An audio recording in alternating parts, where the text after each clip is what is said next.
오늘 아침에 좀,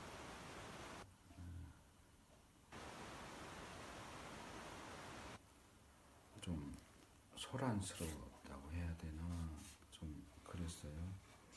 제가 아침에 성경을 읽고 아침에 한 장씩 읽으려고 시편 한 편씩 읽으려고 노력을 하는데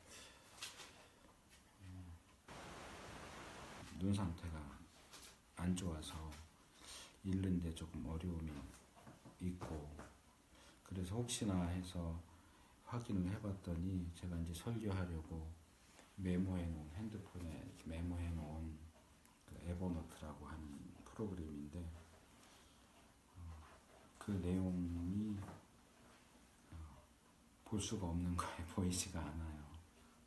그래서 어떻게 되나, 아예 올해 첫 주처럼 안 보이는 걸 생각을 했으면 그냥 제가 보지 않는 걸 전제로 해서 말씀을 준비했을 텐데, 주중엔 그래도 좀 보였기 때문에 구절들도 좀 여러 개 찾아놓고 이렇게 했었는데, 전체 설교의 스토리는 제가 작성을 한 거니까 기억을 대충은 하는데 구절들은 이제 알 수가 없어서 야 큰일 났다. 설교 준비한 게 보이질 않는다. 이제 진경이가 그럼 노트북으로 해서 좀 크게 하면 볼 수 있지 않겠냐 해갖고 막 이쪽에다가 연결해가지고 글씨를 키워서 이렇게 하는데도 이게 잘 안 돼요. 자꾸 제가 손으로 이렇게 화면을 키워서 만지니까 막 지워지고, 그래서 막 예배 시작 전까지 이제 겨우 진경이가 방법을 찾아서 이 한글에서 파워포인트 기능을 해서 검은색 바탕에 흰 글씨로 이렇게 하면 해본다고 해서 돼서 이제 볼 수는 있는데, 이것도 지금 크게 했는데도 제가 잘 보이지는 않아요.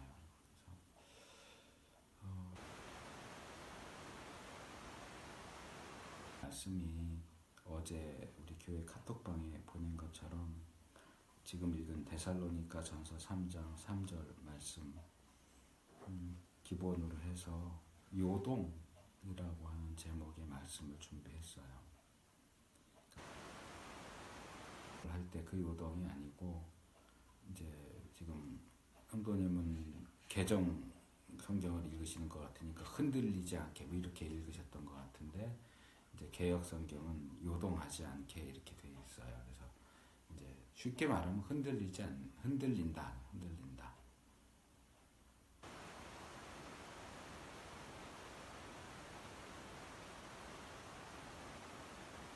하는 날 아침부터 요동하는 상황이 벌어져서 이게 참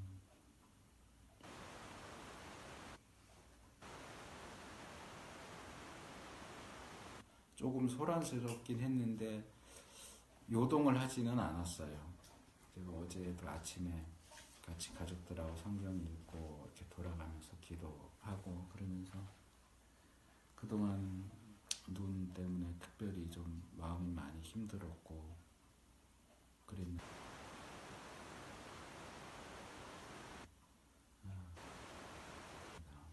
눈이 잘 보이지 않나, 그냥 과정으로 받고 감사하겠습니다.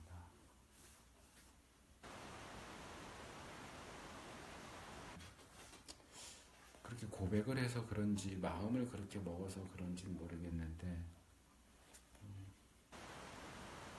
근데도 특별히 이렇게 막 마음이 격동되고 요동되고 어떡하지 뭐 이런 거보다는 그냥 큰일 났다, 이게 안 보이는데 어떡하지. 그래서 정 안 되면 좀 진경이한테 너가 옆에서 내가 이게 안 보이니까 내가 필요할 때 뭐 있냐, 내가 메모해 준 거 뭐 있는지 얘기해 주면 불러줘. 그리고 그렇게라도 해야지 어떻게 하겠냐. 근데 이제 마침 이렇게 됐다고 그래서 이렇게 하게 됐는데,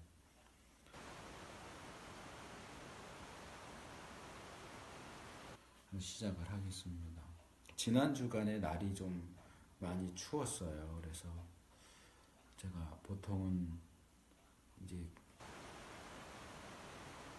입고 자는데, 이제 여름엔 내복도 안 입고 속옷만 입고 자는데, 이제 내복만 입고 자는데 아프고서 초기에도 그런 적이 한 번 있었는데, 이게 이불을 덮고 이렇게 움직이고 이러다 보면 다리 부분이 자꾸 이렇게 올라오는 거예요. 지가 이렇게 다리를 타고 올라와서 맨다리가 노출되고 이러면 저는 자다가도 그게 너무너무 싫은 거예요. 그나마 이제 좀 지금은 딱 달라붙는 거 내복을 입었으니까 괜찮은데, 이제는 날이 이제 기온이 막 영하 19도 이렇게 내려가니까, 여긴 또 음지라서 더 추워갖고 한 20도 이상 내려가니까 내복만 입고는 물론 온수 매트를 틀고 자지만 추운 거예요. 그래서 그냥 잠옷을 한번 입어야 되겠다 그러고 입고 잤는데, 아니나 다를까 이게 또 올라가는 거예요. 그래서 짜증이 확 올라왔어요. 울컥했어요.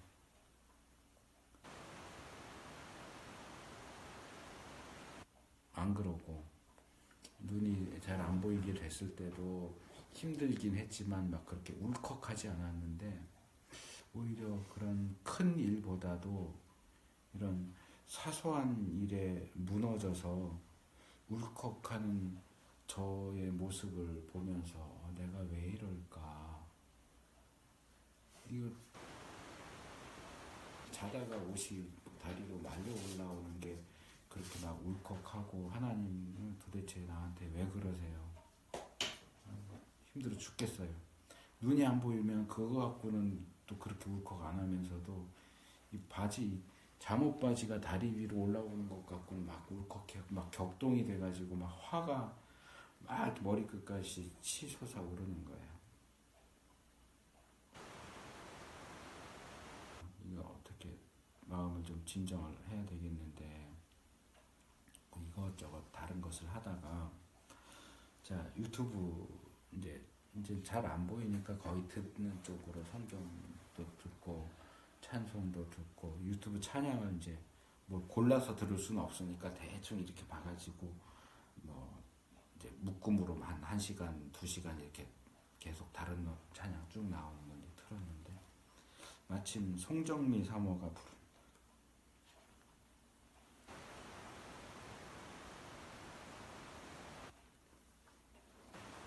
나의 영혼이 잠잠히 하나님만 바라며, 이따가도 제가 이 구절을 인용을 하겠지만, 근데 쭉 듣는데 불편한데 어떻게든 좀 그걸 잠재워 보려고 누워서 이러고 듣는데, 이 찬양 끝에 가사가 나의 산성 구원 방패 내가 요동치 아니하리,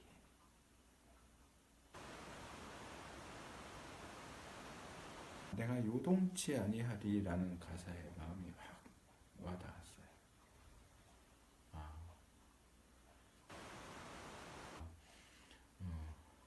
이게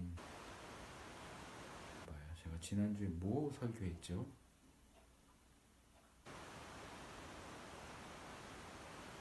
이게 아니고 다 안 나시는구나. 지난주에 설교하면서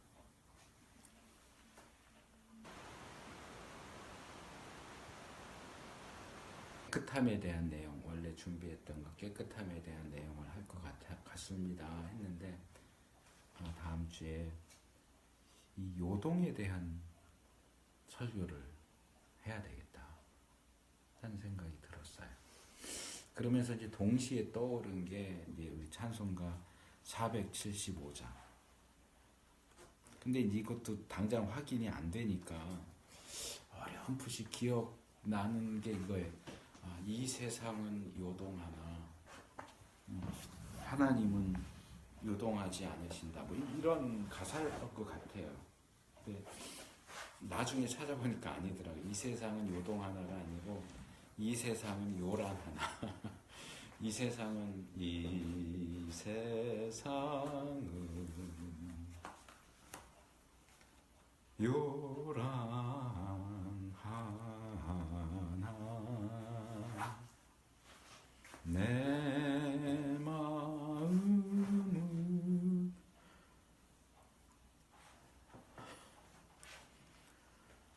늘 편하다.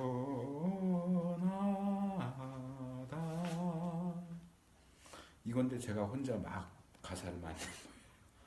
아, 이 세상은 요동하나 하나님은 요동하지 않으신다. 아, 이거 되게 좋은 설교 주제다. 이 세상은 요동하고 나도 그 요동하는 세상에 속해서 요동하고, 그런데 하나님은 요동하지 않으시니까 그 요동하지 않으시는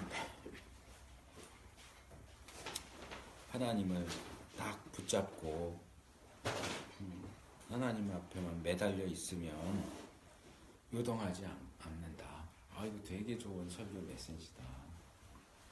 근데 확인해 보니까 가사가 그게 아닌 거예요.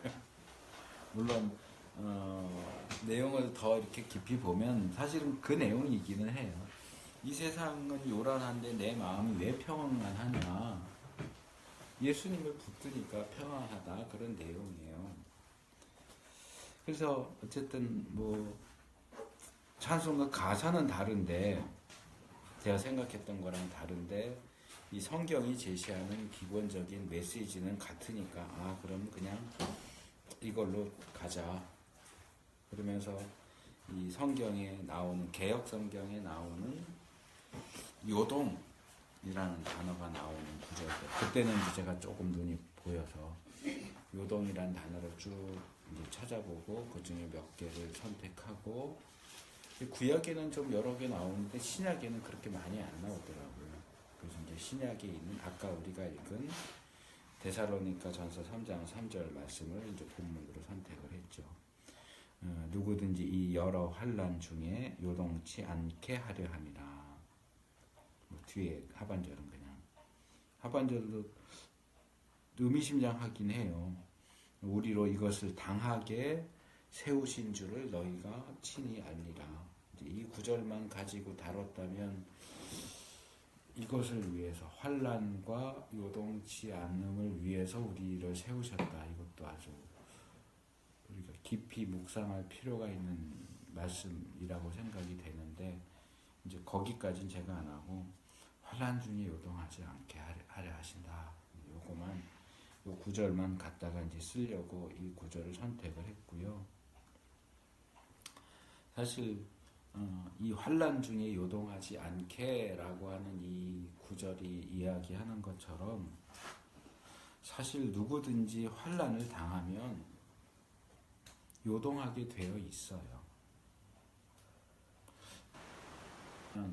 저 사람은 저렇게 힘든 일이 있는데도 꿈쩍을 안 하네. 요동하지 않네. 전혀 힘들어하지 않네. 오히려 더 꿋꿋하게 헤쳐나가네. 이런 사람도 없지는 않죠. 우리 주위에, 또는 우리가 직접 알지 못해도 이렇게 보면 소위 말하는 위인, 그런 위대한 인물들은 그런 모습들을 많이 보는데, 저는 그렇게 생각해요.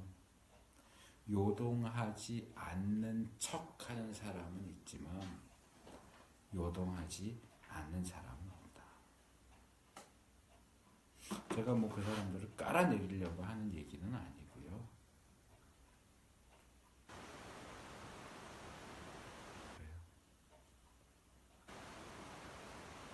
여러 환난을 당하면 흔들리죠. 마음이 흔들리고, 몸이 흔들리고, 정신이 흔들리고, 때로는 영혼도 흔들리고. 하게 이제 거의 잘 못 보는 상태에 있었던 초기에는 저도 마음이 너무 힘들어가지고,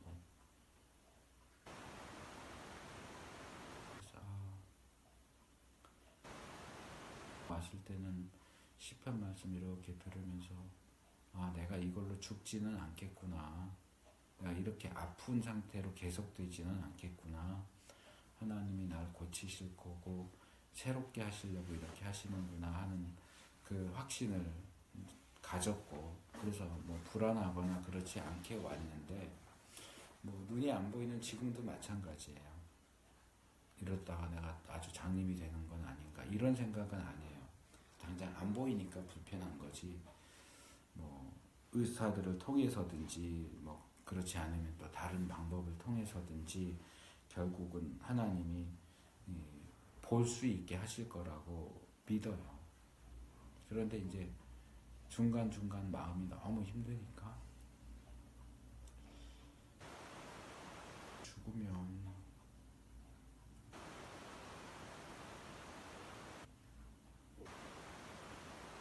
그래야 될까? 아들이 있으면 물려줄 텐데 딸이 둘이라서 그래도 내 딸들한테 물려줄까?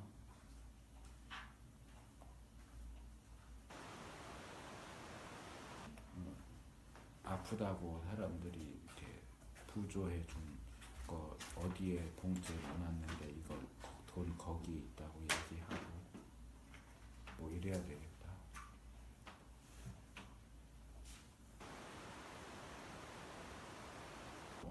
어디에 얼마 받은 거 예전에 일하고 못 받은 게 있어서 그것도 얘기해 줘야 되겠다. 그런 생각을 했어요. 그리고 이제 나중에 이제 애들한테 그 얘기를 내가 이런 생각도 했다.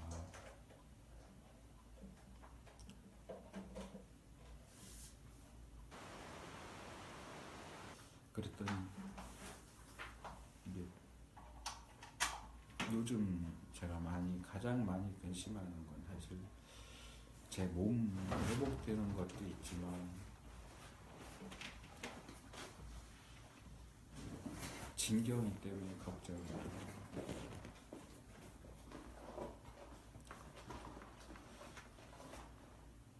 진화는 떨어져 있으면서 오히려 좀 마음도 믿음도 좀 단단해진 것 같아요. 그래서 좀 감사한데 진경이가 그러더라고요. 내가 나 죽으면 이거 얘기를 하더니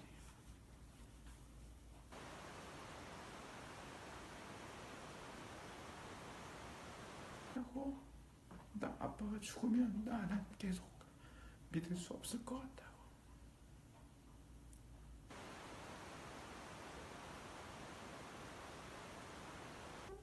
그 얘기 듣고 제가 마음이 얼마나 아픈지.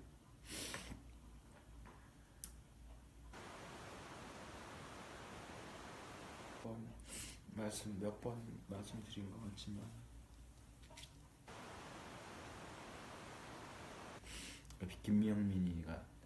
김명민이라는 사람이 주인공으로 나오는데 목사예요. 딸이 유괴당해서 결국은 살해당해요. 그래서 딸이 유괴당해서 죽으니까 신앙을 버려요. 복수하고. 저도 그 영화를 직접 보지는 않았고 그냥 그런 스토리다 하는 얘기만 들었는데 아마 그래서 파괴된 사나이일 거예요.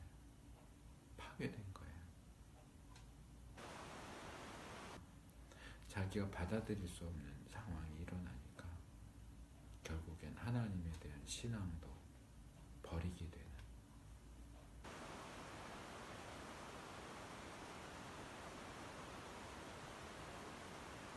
육이 흔들리고 정신이 흔들리고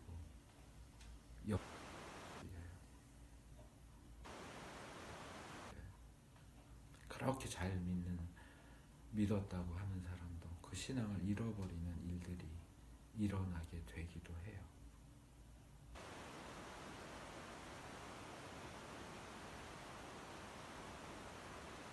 찬송에도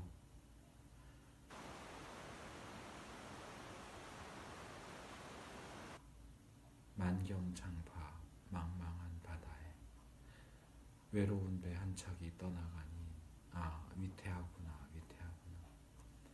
제가 이 찬송을 주일 부르기로 결정을 해놓고 한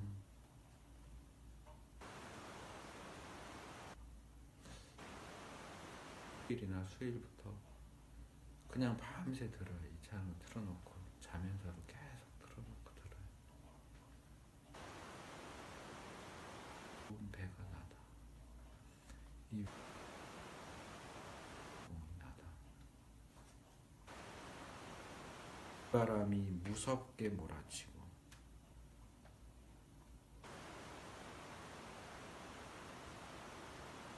부는데 있는데 무서워요. 그게 몰랐어요.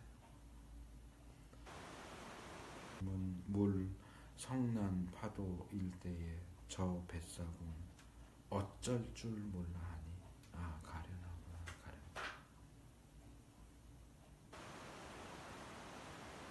우리 그거 어쩔 줄 몰라. 그게 요동이에요.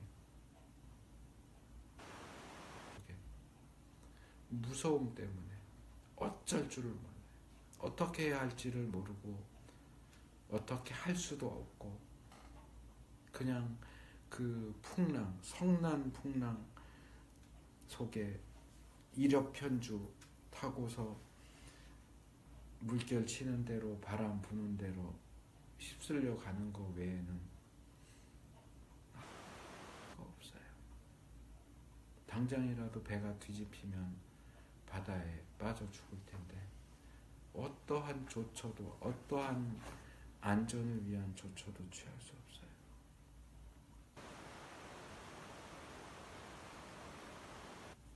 쿨한 척하고 괜찮은 척 할 수 있겠죠. 뭐 다른 사람은 안 그럴지도 모르겠지만 제 경우는 그래요.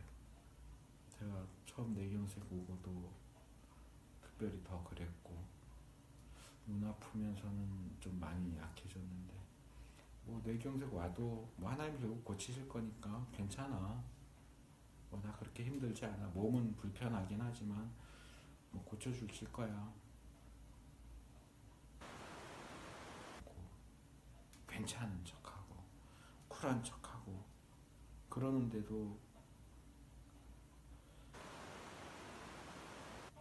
무너지는 거예요. 사람은 속일 수 있는데 그 아침에 시편 말씀 한 편씩 읽는데 그 말씀을 읽으면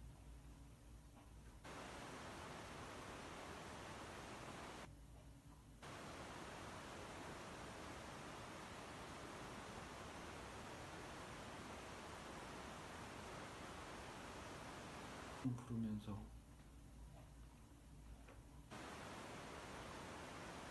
건지 우는 건지 모르게 그렇게 찬송을 부르고요.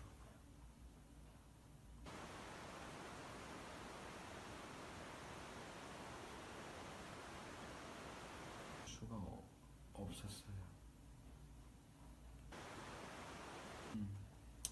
네가 약해서 그런 거지. 강한 사람들은 안 그래.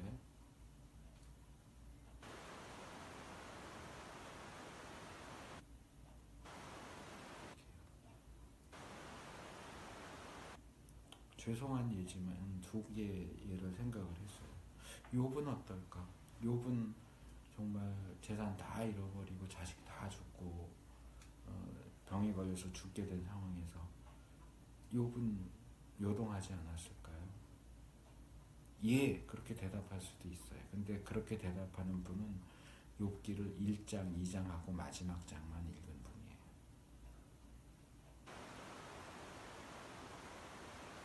그러면 욥기의 내용을 안다면 그렇게 대답할 수가 없어요. 당장 3장으로 넘어가면 욥의 독백이 나오는데 자기가 태어난 날은 저주예요. 내가 차라리 태어나지 않았다면, 내가 태어났어도 바로 죽었다면 좋았을 것을.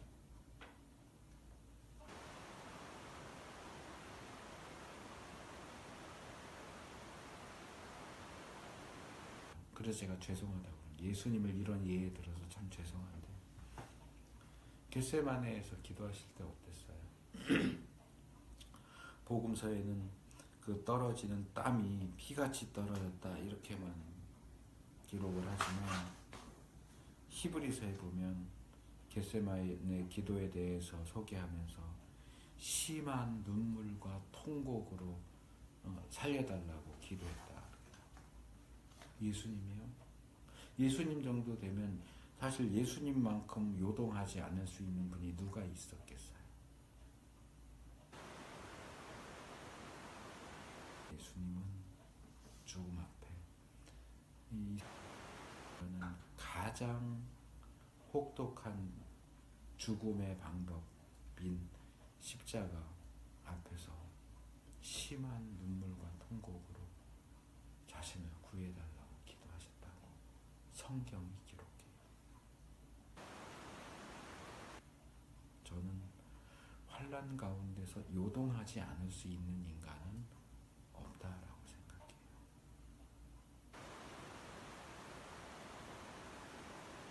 생각해요. 우리가 어려움 가운데서 요동하는 것은 자연스럽고 당연한 일일 수 있겠다 생각을 합니다. 하지만 그렇다고 해서 이게 오늘 설교의 결론은 아닙니다.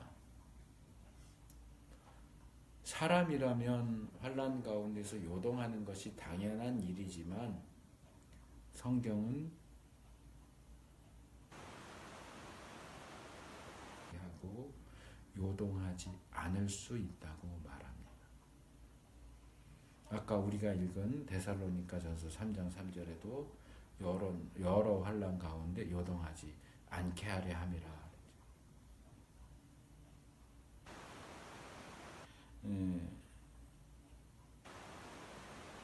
이거죠. 요동할 수밖에 없는 그런 환난 상황에서 어떻게 요동하지 않을 수 있다는 말이냐.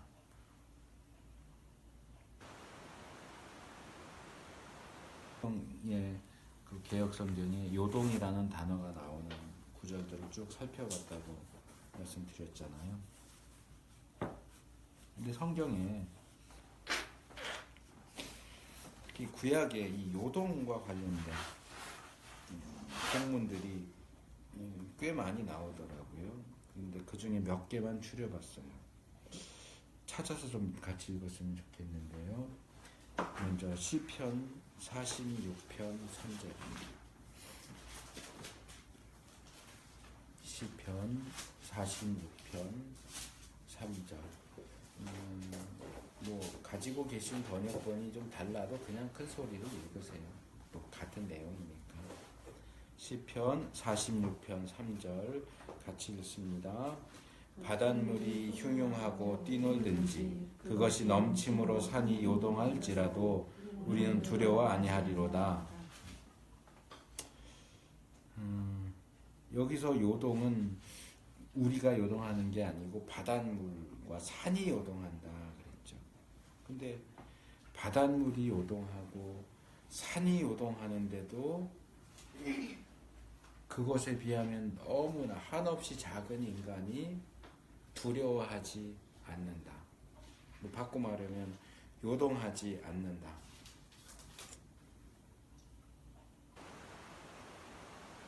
두려워하지 않을 것이다.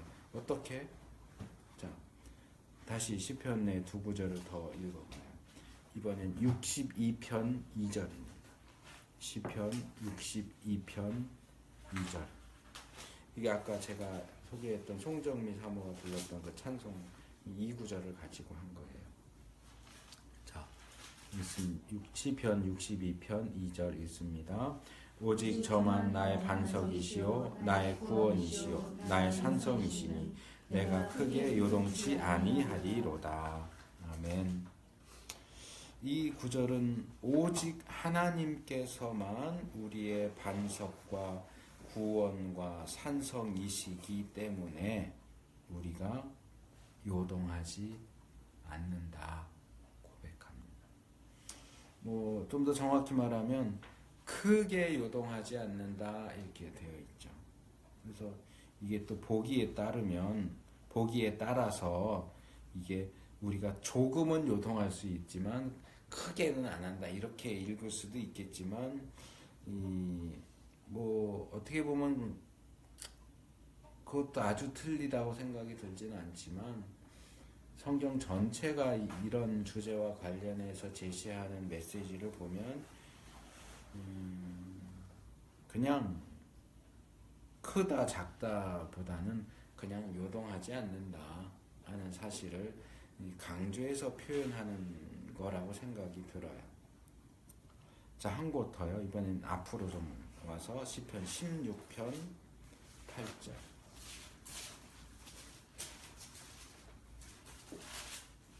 16편 8절 말씀 시작. 내가 여호와를 항상 내 앞에 모시며 그가 내 우편에 계심으로 내가 요동치 아니하리로다. 아멘. 이 구절은 앞의 구절보다 더 확고하죠. 뭐 크다 작다도 없고 그냥 아예 단정적으로 말합니다. 하나님을 내 앞에 모셨고 그 하나님이 내 우편에 계시기 때문에 나는 요동하지 않을 것이다 라고 그냥 선언을 해버려요. 지금 읽은 이 두 개의 구절은 모두 우리가 환난 가운데서도 요동하지 않을 수 있는 것이 하나님과 관련되어 있다는 사실을 보여줍니다. 나는 강하니까 요동하지 않아 그렇게 말하지 않아요. 나는 믿는 든든한 백이 있으니까 요동하지 않아 이렇게 말하지 않아요.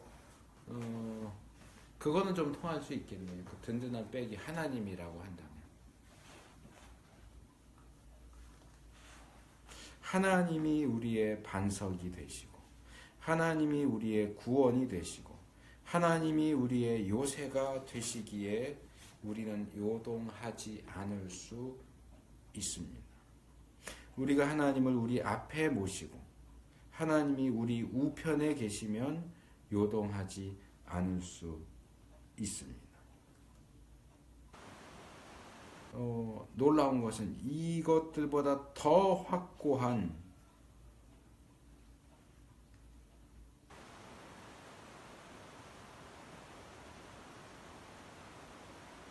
을 보여주는 말씀도 있습니다. 역시 시편 말씀인데요. 55편 22절. 시편 55편 22절.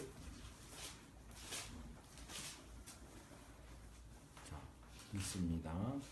55편 22절입니다. 시작. 내 짐을 여호와께 맡겨버리라. 너를 붙드시고 의인의 요동함을 영영이 허락지 아니하시는 로다. 아멘.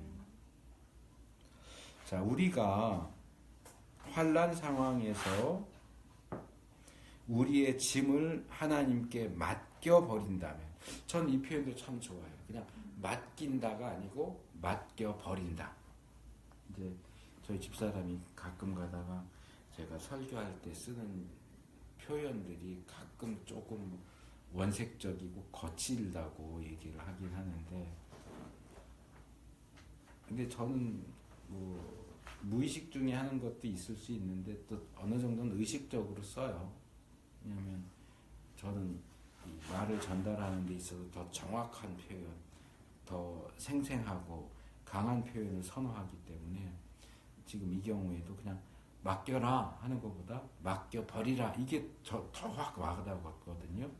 더 거칠게 들릴 수도 있는데 맡겨라는 왠지 좀 순해요. 너무 순해요. 그래서 더 진하게 맡겨버리라. 그냥 맡겨, 이게 모르겠어요. 한글로 그런 건지 모르겠는데 그냥 맡겨서 내버려라. 하나님께 그냥 내던져버려라. 맡겨버려라. 그러면 하나님 우리를 붙들어 주실 뿐만 아니라 아예 우리의 요동함을 허락하지도 않으신다. 이 표현도 근데 우리가 좀 조심해서 읽어야 할 것이, 요동함을 허락지 않으신다 하는 얘기는 어떻게 보면 이렇게 생각할 수 있어요. 하나님이 이렇게 보실 때 우리가 지금 환난 상황 가운데 있는 우리가 요동하는 것을 금지. 너 요동하면 안 돼. 요동하는 것을, 네가 요동하는 것을 허락하지 않겠어. 요동하지 마. 스톱. 이런 의미가 아니고요. 우리가 요동하게 되는 것을 막으신다는 얘기예요. 물론 우리 생각에는 그러면 참 좋네. 아예 요동하게 되는 상황을 막아주시면 요동하지 않겠네. 근데 그건 아니에요. 요동하게 되는 상황은 와요. 환난들이 와요. 환난을 아예 막아주시지는 않아요. 환난은 당해요. 그러면 사실 믿는 사람들도 믿지 않는 사람들과 마찬가지로 요동할 수밖에 없어요. 그런데 하나님의 백성은 요동하게 되는 것을 허락지 않으세요. 그 얘기는 무슨 얘기냐 하면 우리에게 너 요동하지 마. 너 요동하면 혼나. 요동하면 죽여. 이게 아니고 요동하지 않는 것이 우리에게 달려있는 게 아니고 하나님에게 달려있다는 얘기예요.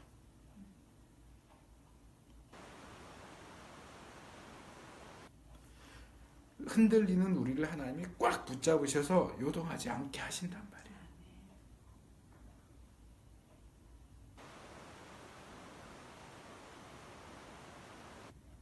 우리는 요동할 수밖에 없어요. 그런 존재예요. 안 믿는 사람은 당연하고 악으로 깡으로 버틸지 모르지만 그건 버티는 거지 요동하지 않는 건 아니에요. 믿는 사람도 믿음이 적든 많든 요동하지 않을 수 없는 게 인간이에요. 그럼에도 불구하고 우리가 그런 연약한 존재인 것을 아시는 하나님께서 우리를 여러 환난 상황 가운데 노출시키면서도 우리가 요동하게 되는 것을 막으신단 말이에요. 허락하지 않으세요. 그것도 영원히 허락하지 않으신대요.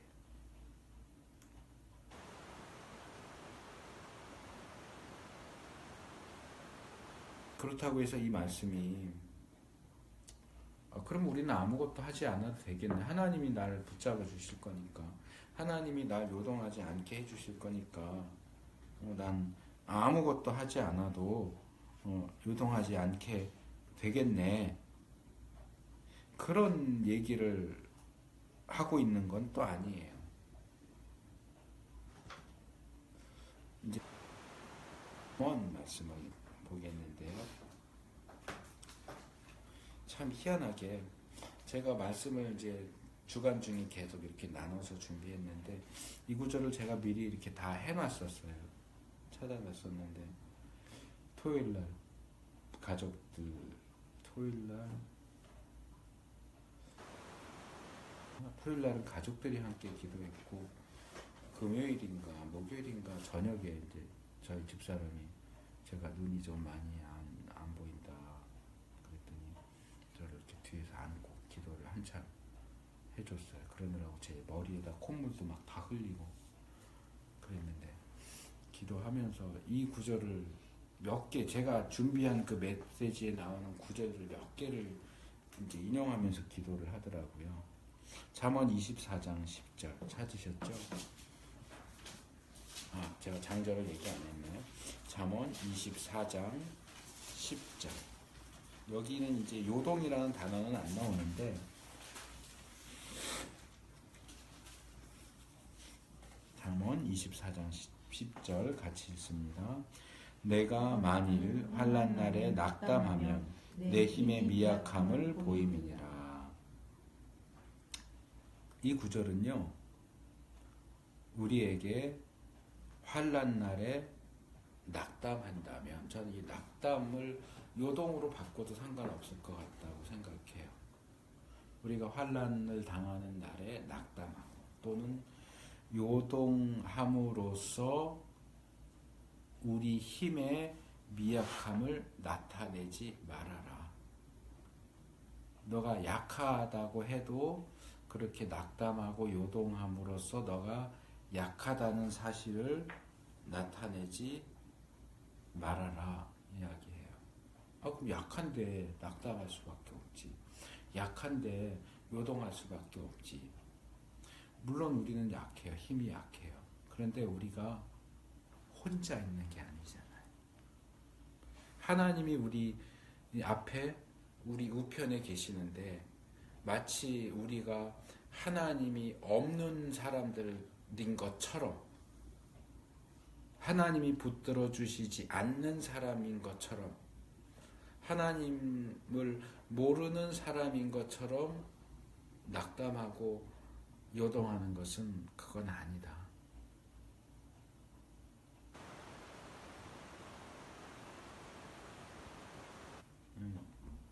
낙담하지 마라. 요동하지 마라.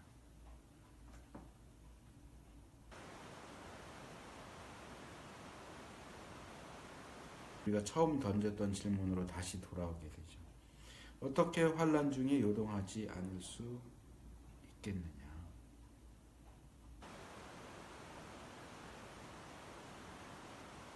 구절 중에도 환난 중에 나를 부르라, 내가 나를 영화롭게 하리라. 구절을 직접 인용을 했는지는 잘 기억이 안 나는데 환난 날에 불러야죠. 하나님 불러야죠.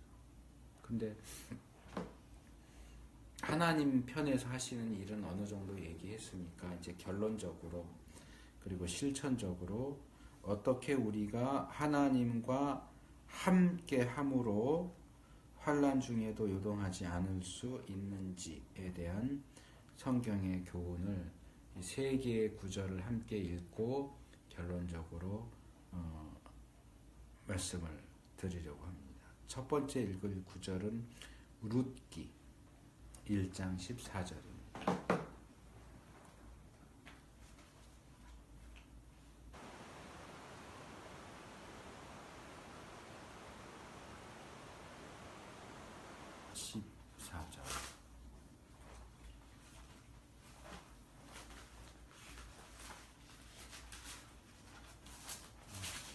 제가 함께 읽자고 하니까 늦게 찾으시는 건가요? 같이 읽겠습니다. 다 모든 구절이. 룻기 1장 14절. 자, 같이 읽습니다. 그들이 소리를 높여 다시 울더니 룻은 그를 붙쫓았더라. 자, 여기 뭐 우리가 잘 아는 말씀이죠. 이제 나오미가 과부가 되고 두 며느리도 과부가 되고 그렇게 지내다가 고향인 베들레헴에 이제 풍년이 들었다 소식을 듣고 이 나오미가 고향으로 돌아가려고 하면서 두 며느리 모압 여자죠. 모압 여자 두 며느리 오르바와 룻에게 아마 이름 나온 순서로 봐서는 오르바가 첫째 맏며느리고 룻이 둘째 며느리인 것 같아요. 너희들 아직 젊고 그러니까 여기서 그냥 새삼 시작해라. 그러니까 아니라고 같이 막 붙잡고 울고 또 시어머니가 다시 또 얘기를 하니까 맏며느리인 오르바는 예 알겠습니다. 그리고 빠이빠이 하고 가고 룻은 저는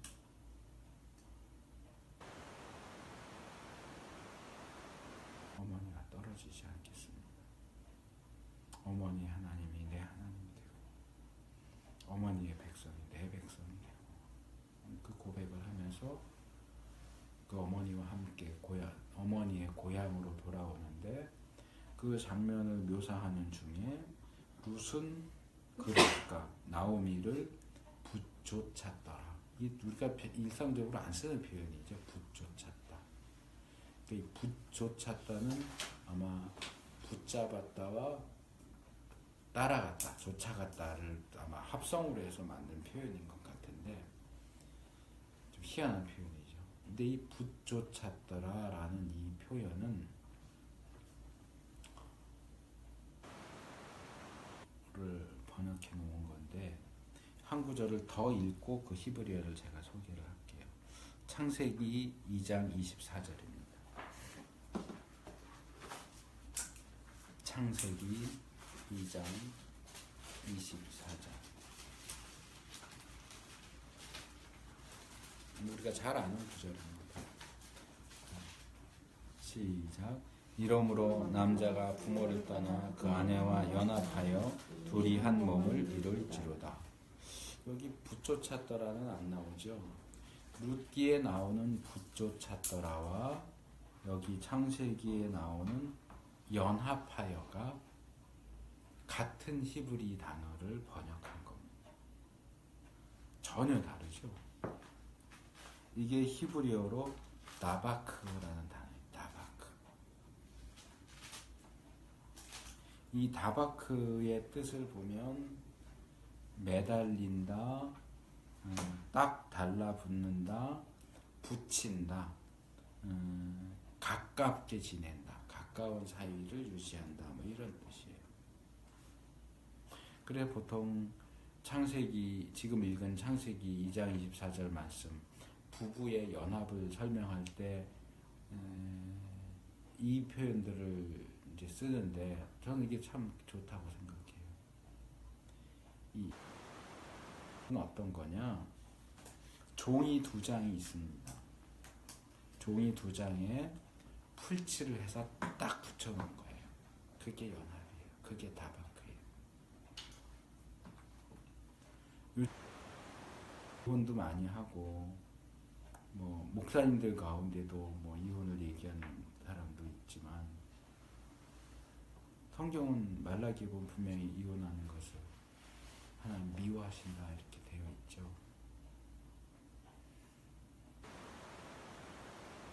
나서 결혼했다가 이혼을 하는 것은 뭐와 같으냐 하면, 남자라는 종이와 여자라는 종이 두 장을 풀칠해서 붙여놓는 거랑 똑같대요. 그 두 장을 붙여놓는 게 결혼이고, 붙여놓은 그것을 떼어놓는 게 이혼이에요. 근데 생각해보세요. 풀칠해서 딱 붙여놨어요. 10년 됐어요. 20년 됐어요. 그 두 종이를 서로 띄어놓으면 붙이기 전 상태로 돌아갈까요?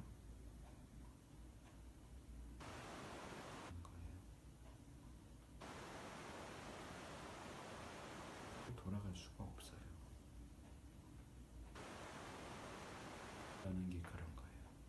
그리고 룻기에서는 며느리와 시어머니의 연합, 이건 뭐 굉장히 독특한 케이스긴 하지만 룻과 나오미의 연합이 바로 그런 거고요. 그리고 이제 한 구절 더 읽으면 신명기 4장 4절. 이게 오늘 설교의 결론이라고 할 수 있는 구절입니다.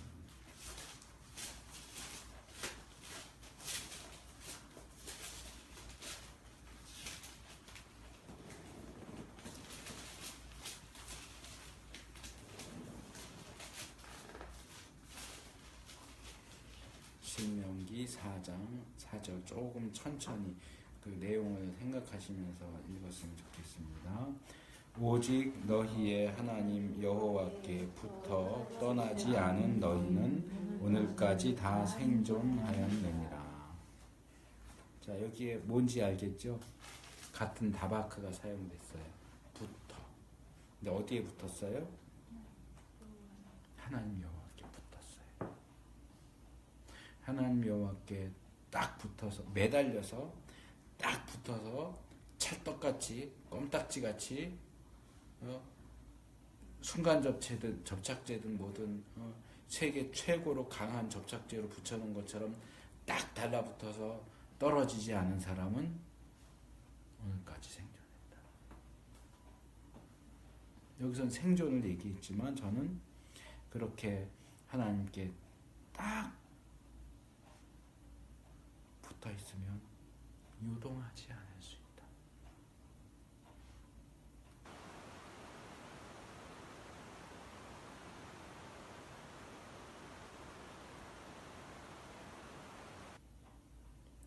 요동하는 이 세상, 그 세상 속에서 사는 요동하는 나, 요동하는 우리, 이렇게 요동하지 않을 수 있을까? 우리에게는 요동하지 않을 수 있는 힘이 없어요.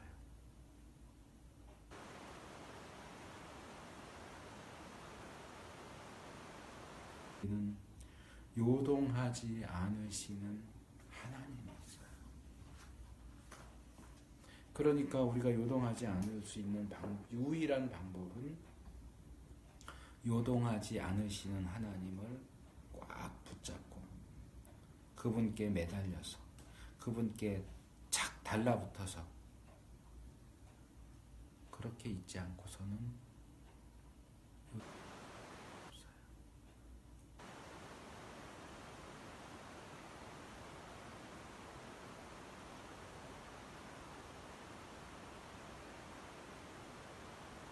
우리의 마음이 요동하죠.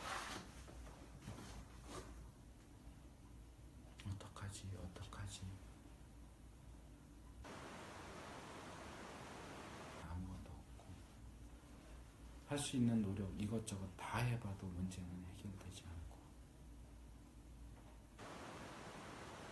요동에 대한 설교를 하려고 그랬더니 요동하게 되는 상황이 먼저 닥쳐오고, 나더니 잘 준비해 놓은 그 설교문을 볼 수도 없게 되고,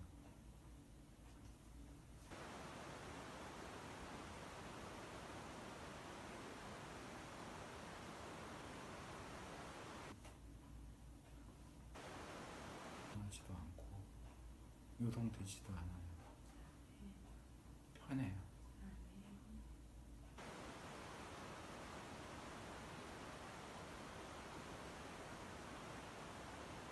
오늘 이 요동하지 않을 수 있는 비결을 여러분과 나눴습니다. 무슨 머리 아플 때 아스피린 하나를 먹으면 금방 씻은 듯이 낫는다, 이런 즉각적인 그런 요법은 아니에요. 이건 훈련이 필요합니다.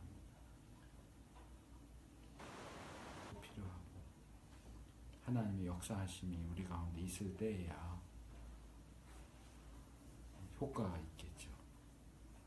근데 이게 신앙 훈련입니다.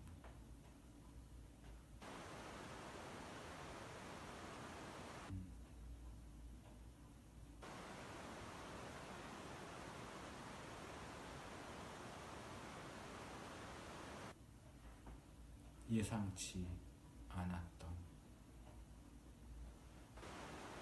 절대로 그런 일만은 내 삶에서 일어나지 않기를 바랬던 바로 그 일이 내 삶에서 일어난다 할지라도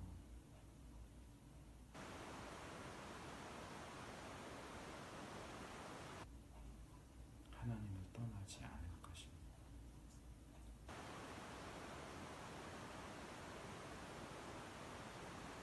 드릴 수 있는 말씀은 아니에요.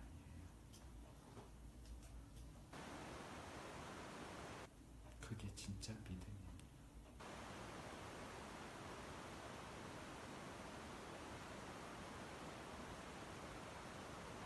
하나님을 믿는 믿음.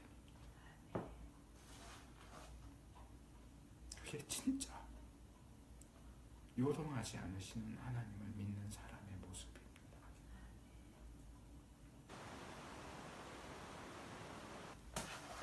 우리가 동일하게 이 믿음 가운데서 굳건히 서고 승리할 수 있게 되기를 축복합니다.